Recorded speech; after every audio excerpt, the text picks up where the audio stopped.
So now it's time for part 3 in our series of demystifying GC method development.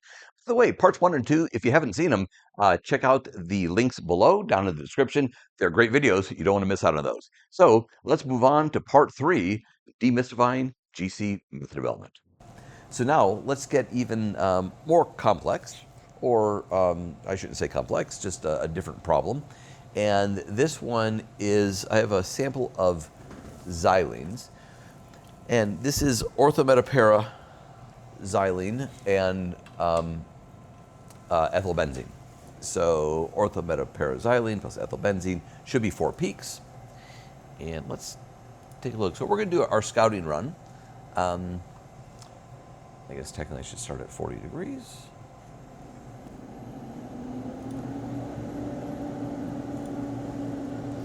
So let's set up for our scouting run just like we did before. We're going to go into the column oven section. We're going to tell it we want to start at 40 degrees and we want to do 20 degrees a minute up until the column max at 325, and then hold that for another 5 minutes. That's a 19-minute run.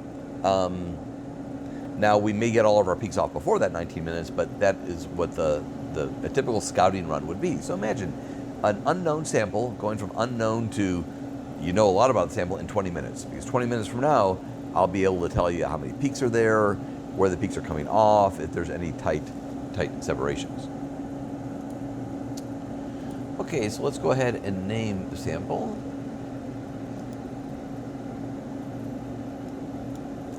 So this will be, I'll call it xylenes.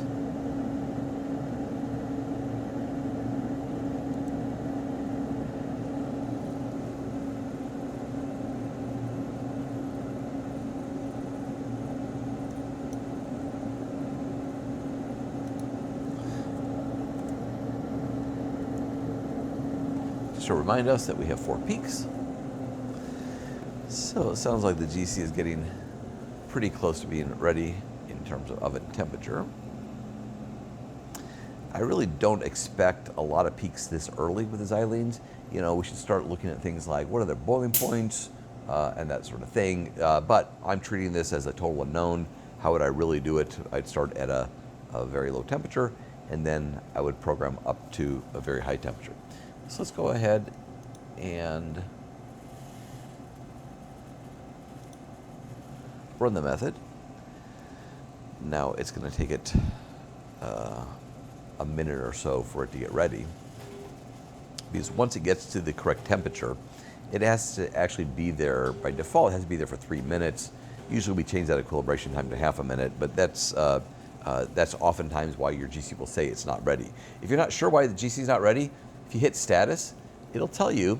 It'll say, okay, I'm waiting for ready, waiting for the front inlet flow. So that means we're doing the gas saver, and that was it getting its flow ready. So we've started the run. We get our 0 mark, and now it's time to be patient. Okay, well, I'm going to make the executive decision here that our peaks have come off. So we are now up to 200 degrees. We're supposed to go up to 325, but right off the bat, right at the beginning, I saw these 3 peaks. Now remember, we're looking for 4, and they're all coming off right about there. So here's the challenge. This is ortho para-xylene and ethylbenzene, and if you look at their boiling points, they range from like 136 to 144 degrees. So you have 136, and then you have 2 of them that are very, very close, 138, 139, and those are the ortho, the para-xylenes, and then the ortho-xylene comes off that just a little bit later has a boiling point of 144 Celsius. So what we're getting to here is all the peaks have probably come off.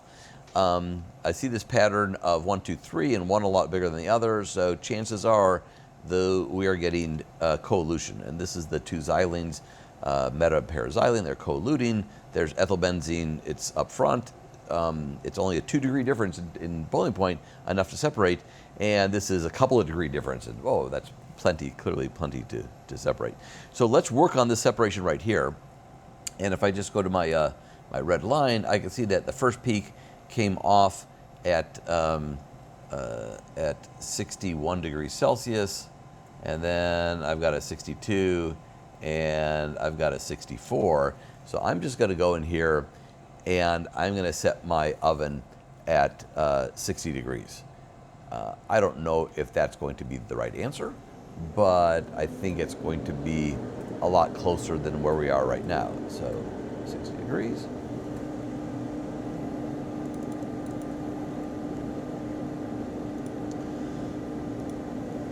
So we're going to go in here, and we're going to make this guy 60. And so remember I said the lower the rate, the better the resolution?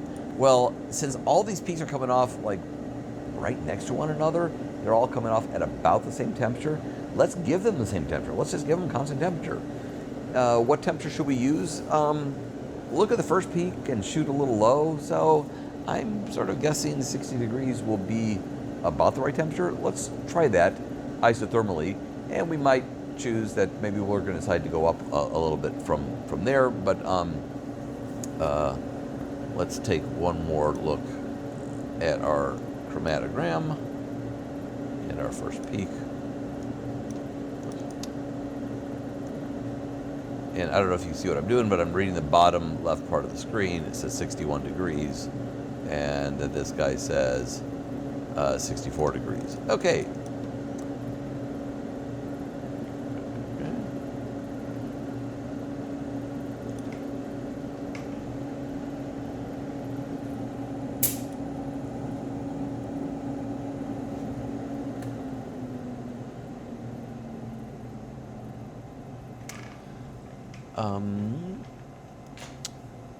Let's go ahead and do this run and see what it looks like.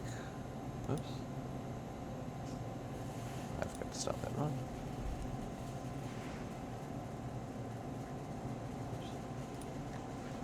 So now let's go ahead.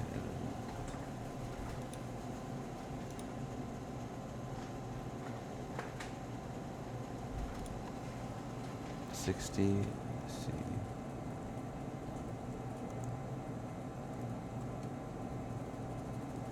So we're going to run this one isothermally at 60 degrees.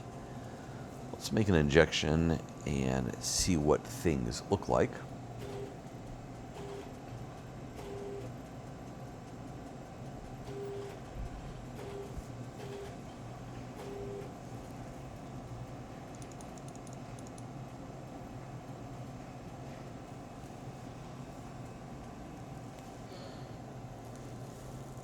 Again, we'll look at status, find out why it's not ready, and it's waiting for an inlet flow, which is ready to go.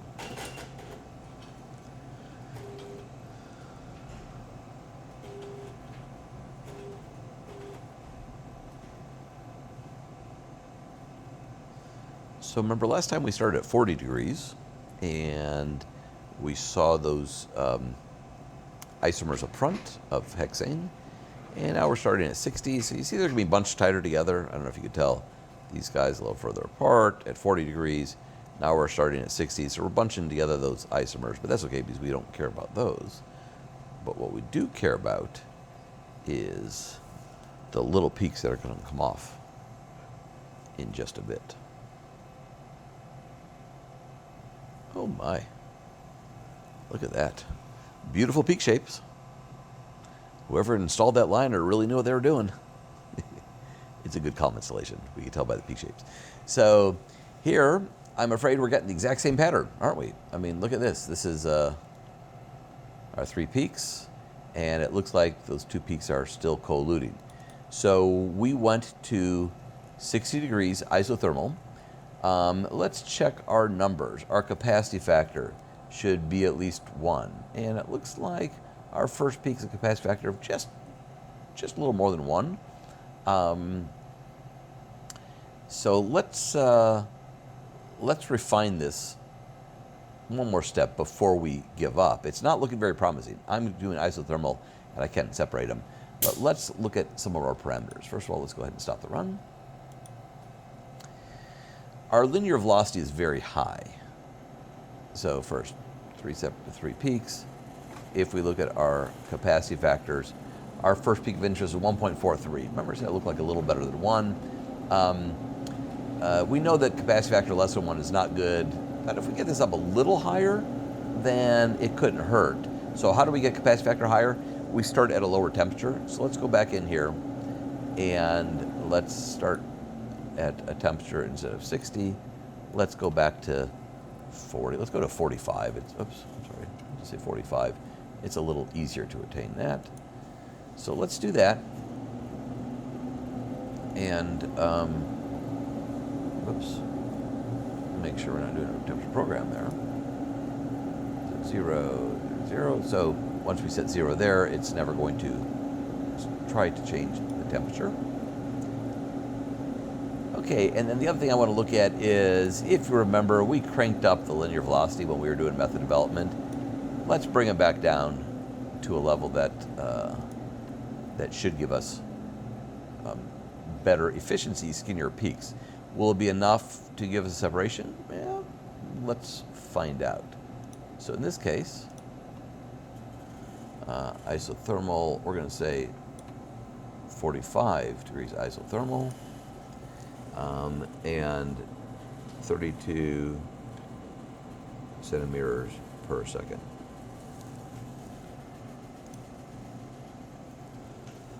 We'll go ahead and run this one. So this one, I feel like I'm pulling out all the stops because we lowered the linear velocity to 32, which is pretty close to the optimum for this column. We were running 128. We were running way above optimum. Now we're really close to optimum. I also took our temperature down from 60. Took it down to 45. And what that should do is it should give us bigger capacity factors for those peaks of interest, because our capacity factors were low. Not low, they were above 1, but remember, 1 to 5 is sort of ideal. 5 is better than 4, 4 is better than 3. So going from 1 to 5 should give some decent improvement. But will it be enough to separate? Again, we're about to find out.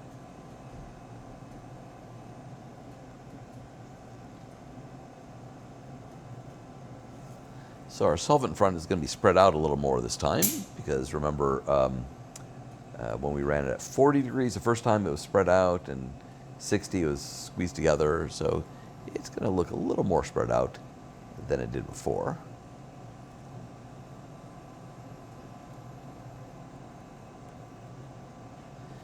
And so now, since we're running at 32 centimeters per second instead of 128, the T0 is going to take 4 times longer.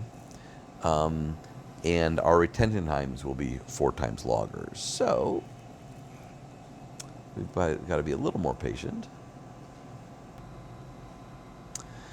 Okay, so what I'm looking at is we've given these peaks all the time in the world to separate.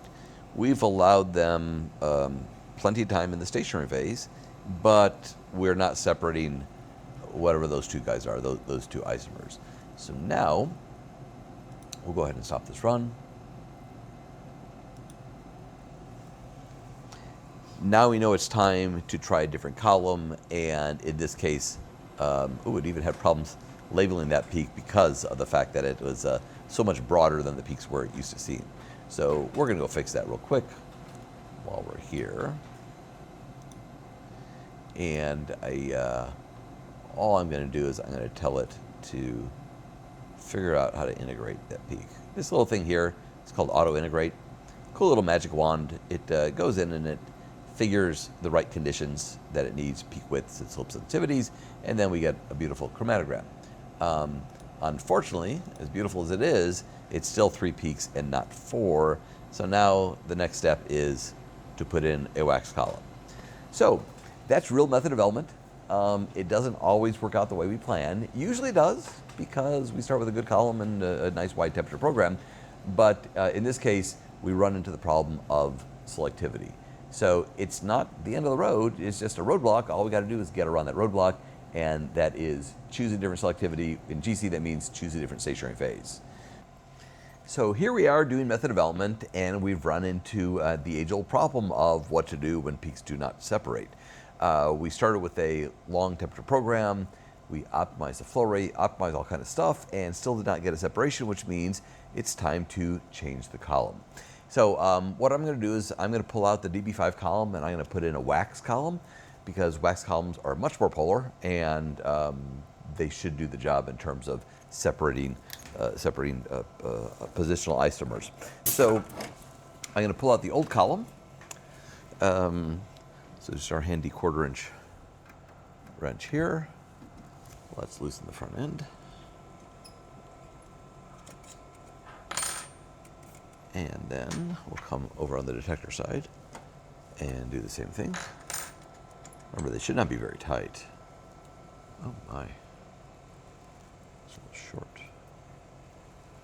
Okay, and we'll set this down. And now we're going to move on to a column, which is beginning to unwind on me here. Okay, what do we do when a column unwinds? Well, you wind it back up, and I say you do the over-under thing, where you go over one clip, under the next, over one, over these two, under the next, over, under, wow. Okay, so now it's time to put this column in the oven.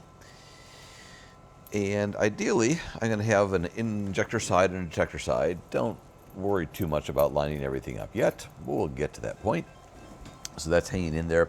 If you hear that little beeping in the background, that's the GC saying he's a little upset with us because there's no back pressure up front. I guess I could go to the front inlet and turn the pressure off, and hopefully that'll quiet them a little bit. And then the next thing I would like to do, ideally, would be to grab an old septum. So here I am. I'm going to put the column through the septum.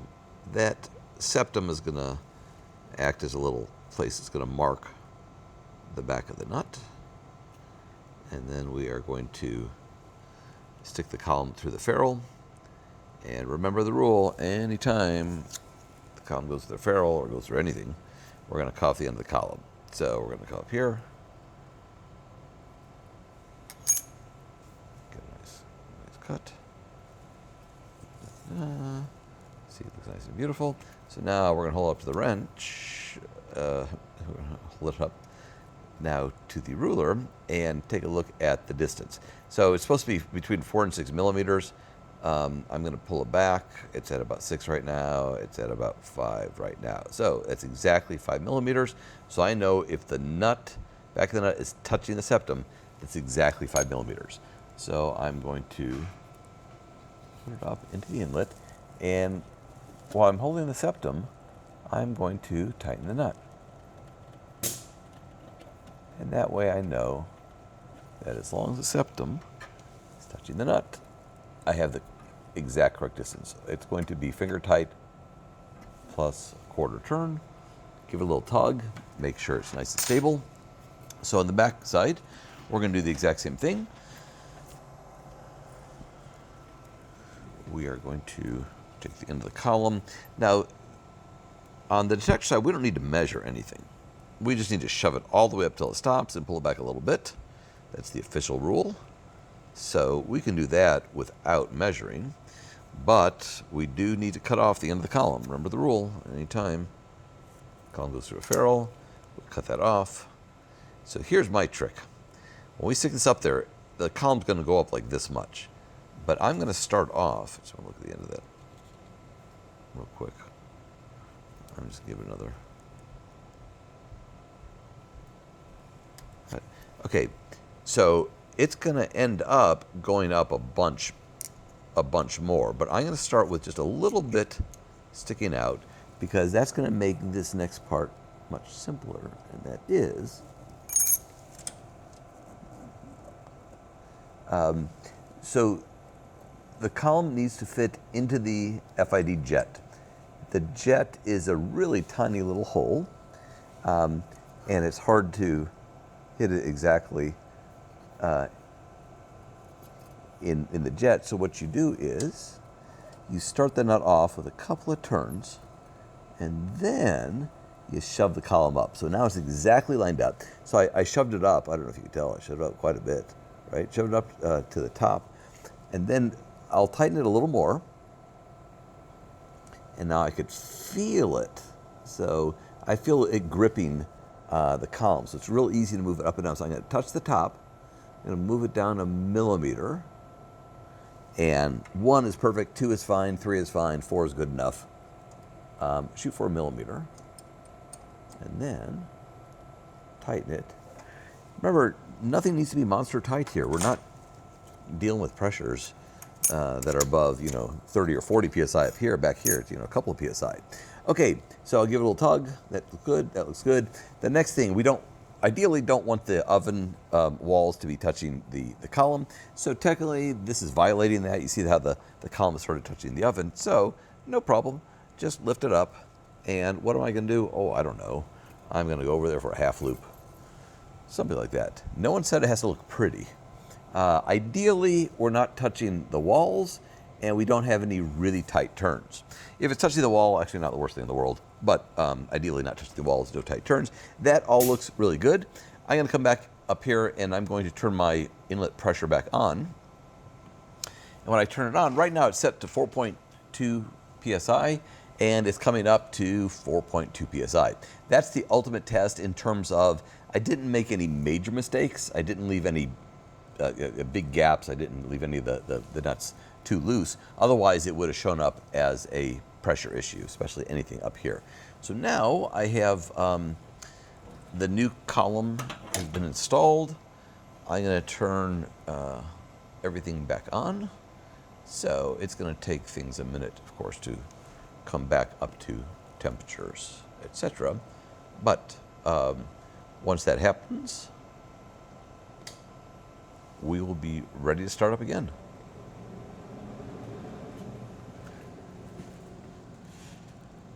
Can I ask a question? Yeah.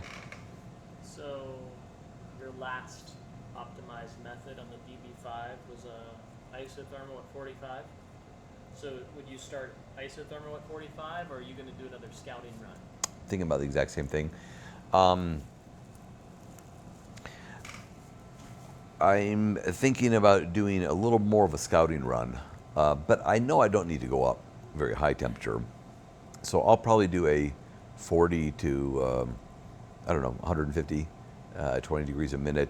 And the reason why we're casting such a wide net is because if you double the film thickness, you will double the retention on a column. So I don't know what the film thickness is on this one in particular, but I'm just giving you an example that as you change columns, they change column dimensions. This one is a very polar stationary phase. What does that do to the interest in the stationary phase? It's, to me, it's experimentally determined, which means we'll see what we'll find out. But it should be it wouldn't surprise me if it's in the ballpark, but I don't know. If it really likes the column, it might be more like, 70 degrees instead of 40, but we'll see. So I will set this guy at, what do we say? We'll do the temperature program from 40 on up. So new column has been installed, but now we need to make it work. And what else do we need to do? We should tell the GC about our wonderful new column. So we're going to go in here, the column, and we're going to say change column. And what is this new column? We're going to have to replace it with something inventory, and we're going to have to add it to the inventory. This is a special column. Not special. This is a wax column. Remember, we use DB5 all the time. DB1 if you need to go to super high temperatures. But, we don't need a whole lot of other columns. And so this one is definitely different than the rest. So InnoX. And I have a part number, which is 19091 N133. So 19091, N is in Nancy, N133. Sure Sure enough, it is a polyethylene glycol, right? HP Inowax, max temperature 260 degrees. Ding, ding, ding. That's important to know because when we're doing temperature programming, we need to make sure we don't exceed that number. 30 meter, 0.25, 0.25. Perfect. So then I'm going to add selected column to inventory, and then I need to install selected column. So make sure you do both those. So now the new column's in here. I got my linear velocity running there at 32 centimeters per second. Let's see, I got my oven, max temperature. Notice it's sort of highlighted that for me. It's like, hey, your max temperature you set in your oven is 325, but that column in there will break above 260. So I could just tell it to override column max. It's sort of backwards way to do it. Or, you know what, I'm gonna do it the right way. What I tell people is you type in your column max as your oven max, and that way, no matter what, it won't damage your column. Okay, so we're gonna hold for 0 minutes, and then we're gonna go up at 20 degrees a minute to, I don't know, we'll say 180 degrees. I don't think we're gonna go up that high. I don't think we need to hold at the end. We'll find out. Maybe Lee's wrong, but considering the fact that these peaks were coming off at 45, 50, 60 degrees, they should come off before 180. Okay, everything else I think is set in a reasonable way. We're waiting for all the GC conditions to come back. So notice my temperature not ready, inlet and detector temperature. So we'll look over the oven is a nice temperature. Inlet needs to be 250, it's only 167, but it's coming up pretty fast. Detector is 250, it's pretty much right there at 250. And our output, as you will see, is a much higher output right now. I don't know, I guess you can see that blue. And this is pretty typical. I just did column installation. Here's the FID lighting, and I'm getting signals. The signal should be down, around 10. I'm getting signals up around 200, but that's not unusual. The column's been sitting around. I'm sure I touch it with my fingers. I'm sure several people have touched it with their fingers. So we typically get this huge baseline offset or giant peak that comes off, but you'll see it's coming down. It's coming down nicely. Now, if I were the patient type of person, I would sit here for another 30 minutes, and I would wait for this blue line to really come down nice and flat. I'm looking at the actual value right now is at about 25. My guess is that's going to come down to somewhere around 10, but I'm not going to wait for it. It looks like the front inlet is still the thing that's lagging. It's still at 190 degrees. So now we're going to make sure we place the sample back in there.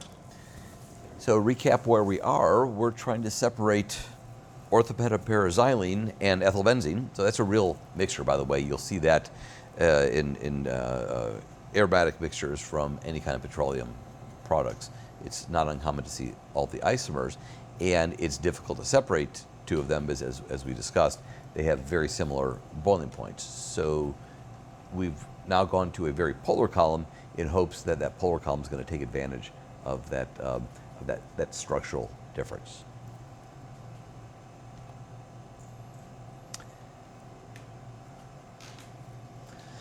So a couple of options here. My one option is to go up here, and I should tell it the information. I should say xylene mix, 4 peaks, and this is the big deal, wax column.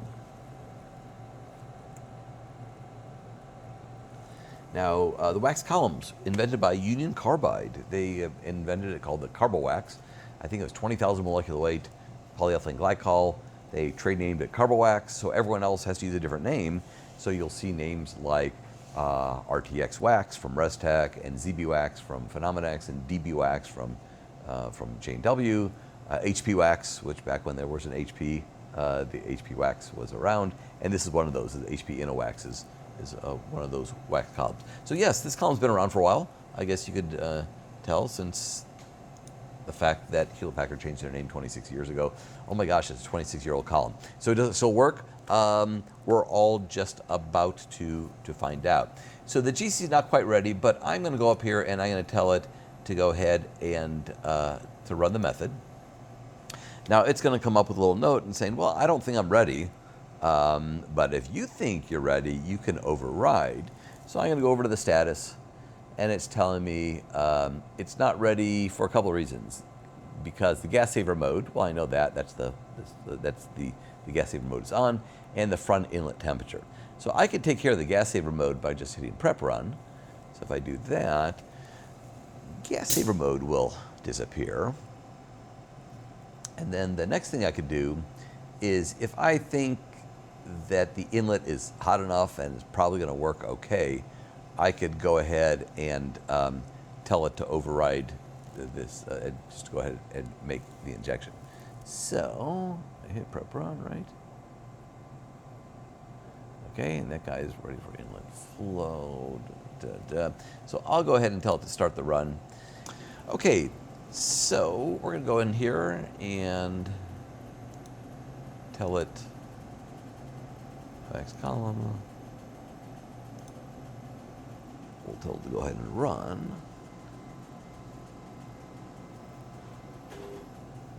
Something, look at that. That's beautiful. Well, look at that. 1, 2, 3, 4. There really are 4 peaks. Of course, to identify which is which, we would inject them one at a time. The mass spec will help you a little bit, but not a whole lot. Because guess what? All 4 of those have the same molecular weight, exact same molecular weight. And fragmentation, there's not a whole lot of fragmentation that happens, but what's going to happen, you're going to see a methyl group fall off and another methyl group fall off. So in other words, these are difficult to differentiate by mass spectrometry, but with the correct GC column, we can differentiate the isomers of ortho para-xylene. Okay, so sort of in conclusion, we came up with a cool set of conditions. It looks really great. Let me show you the idea of column conditioning or baking out a column. This was a column that's been sitting on the shelf forever. It is a 25-year-old column.